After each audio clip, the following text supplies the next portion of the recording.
শহীদ ভোজন করছে। একদিকে মা বাইরে দাঁড়িয়ে দাঁড়িয়ে নয়ন জলে ভাসছে যে গৌ, আজ তোমার জন্য যত উপচার আয়োজন হয়েছে এ তো আমার ঘরে ছিল না। তোমার আগমন বার্তা শুনি শান্তিপূর্ণ নর নারী সবাই আমাকে দিয়েছে, তাই তুমি নিজ মনে কৃপা করে ভোজন করো। মা যখন নয়ন জলে ভাসছে বললেন, প্রভু আনন্দের সহিত ভোজন করছিলেন, প্রভু এবার কেঁদে ফেলেছে। পদকর্তা পদের এক পাশে দাঁড়িয়ে দাঁড়িয়ে বর্ণনা করছে। নিতাই চাঁদ প্রভু পানে তাকিয়ে বলছেন, কেন কাঁদছো ভাই? মা তো সুন্দর করে সাজিয়ে দিয়েছে। বললে, কেন কাঁদছি জানো? এতদিন পরে একটা ভুল বুঝেছি আজ। আমি এতদিন যা ভেবেছিলাম আজ বুঝি সব ভুল হয়ে গেছে। কি ভুল? বললেন, আমি আগে যা ভাবলাম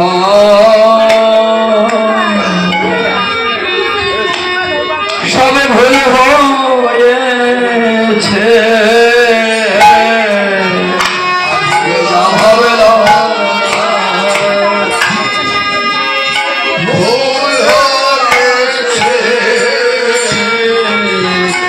আগে কি ভেবেছিল? প্রভু নিতাই চাঁদের বদন পানে তাকিয়ে বললেন, নিতাই রে, এতদিন আমি জানতাম যেমন আমার সতী মাতা তেমন আমার মালিনী মাতা, তেমনই আমার সীতা।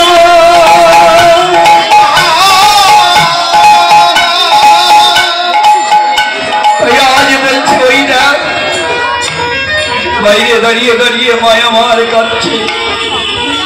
সচি মা তো আমায় কত খেতে দেয়, কোনদিনই তো এমন নয়নে জলে ভাসে না। তবে আজ কেন আমার সীতা নয়নে জলে ভাসছে বলব?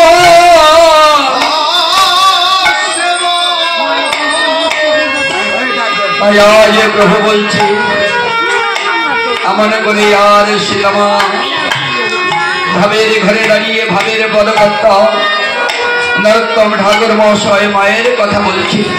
মা আজ কাঁদছে কেন? আর সচি মাই বা কাঁদে না কেন? মা বলছে, নিমাই তুমি সচি মায়ের আচলের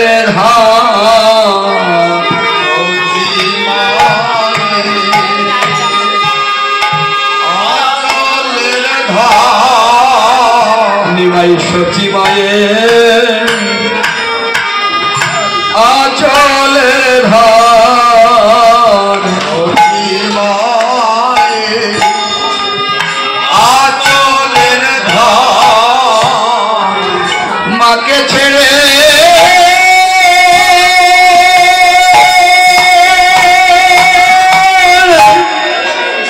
তুমি পারো না যেতে। তুমি সচি মায়ের আচলের ধার,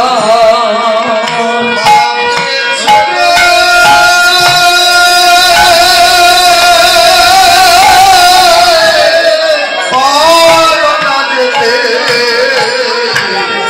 সচি মায়ের আচলের ধার।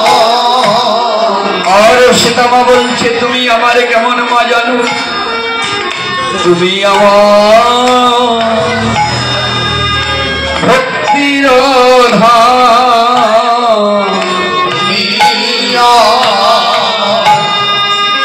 ভক্তির নিমাই তুমি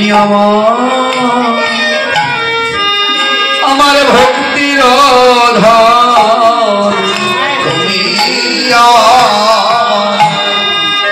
ভক্তির ধার।